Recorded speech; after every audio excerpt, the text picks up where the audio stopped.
This is part 2 of college advice I wish I knew my freshman year. Go check out part 1 if you missed that. For this one, we're talking about campus involvement, study strategies, and balancing school and social life. So when it comes to campus involvement, definitely you want to join clubs. But I know like every campus probably has like hundreds of clubs that you can join from, and that's probably overwhelming. It was very overwhelming to me. So here's 3 clubs that I would recommend you to join. One would be like major or career focused. I personally joined Women in Business, and that was really great because I got to network with other women who are also interested in similar fields. And then they also had speaker panels where they had alumni come and speak about their profession. So it was really cool to get that insight. A second club I'd recommend is joining something that's your hobby, so nothing school related, nothing work related. Like this is your outlet, whether you're creative, artistic, athletic. So for me, I played intramural basketball, and that was a great way to meet people. And then the third one I would recommend is join something that has chapters at other colleges. So what I mean by this is whether it's like a sorority or a business frat, or like a club too. Like Women in Business is like a club that's at multiple different colleges. So just something so that once you do graduate college, you still have that community outside of your specific community, which would help so much when it comes to like interviewing and networking post-grad. Also, I would say get an on-campus job. They don't really pay the most. It's probably minimum wage standard for like most of them, but the good thing is that they are flexible because they know you're a student. So I personally worked a lot of jobs on campus. I can make a whole nother video about all the jobs I had in college, but yeah, it's great when you have money coming in your bank account and you're not just spending money all the time. Another tip I have is to get at least one leadership role in one of the clubs you join throughout your college time, because when it comes to interviewing post-grad or interviewing for internships, they're going to ask you like, do you have leadership experience? Give an example of when you managed a team, XYZ. So that's when that comes in handy. I have done so much. I was like a Victoria's Secret Paint campus rep. For the sorority I was in, I was VP facility operations, which basically means like house manager. So I have a lot of leadership under my belt. Am I perfect? No, we're working on it, but definitely way better than I was 4 years ago. And it also teaches you a lot about yourself, which is really important.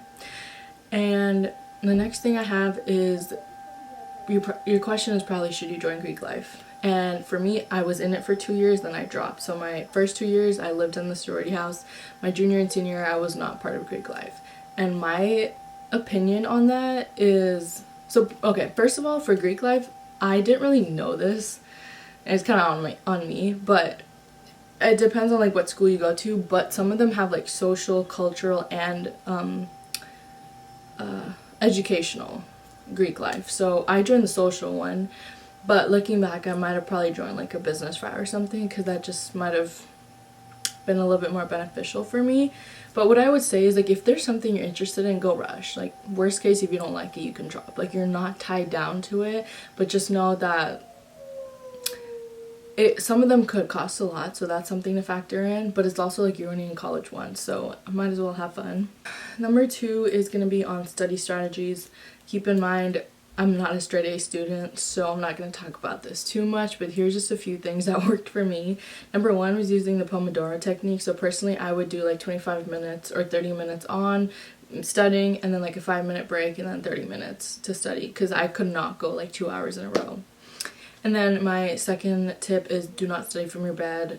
And personally for me, like every 2-3 hours, I needed to switch my study spots. So I probably discovered every single study spot on my campus, and I kept discovering more like every couple months. And then the third one, this one is super important, but like when it comes to midterms or finals week and they host group study events, like only go once you know the information yourself. Because honestly, if you pull up to these group study events and you don't know anything, you're low-key just wasting your time, just because you're just gonna sit there and be like, it's like, what are y'all talking about?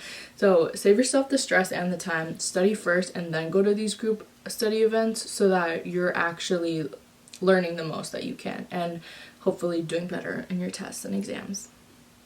And then number 3 is about balancing school and social life. So like obviously you're there to get the degree, but it's also college. Like live it up. Like that's my motto that I love, and I feel like my college really went by this, was like work hard, play hard. My couple tips for this, okay, this is coming from like a workaholic / someone who's taken like 19, 20, 21 units multiple quarters.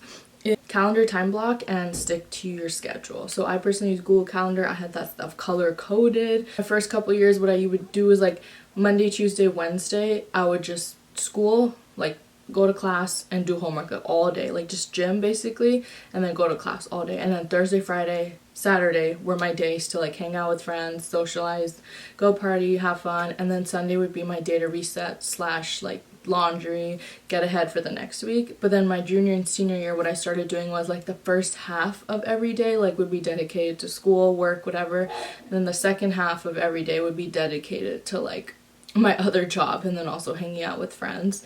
And then the last tip I have for balancing social life is to double up on time. If you're someone who's really busy like I was, what I would do all the time is like, let's say I had a lot of homework to do but I also wanted to hang out with my friend, what I would do is like, oh, I would tell her like, oh, like let's go grab some food and then let's study together. So that way I still got to hang out with her, we got to catch up while eating, but then I was also able to get my homework done.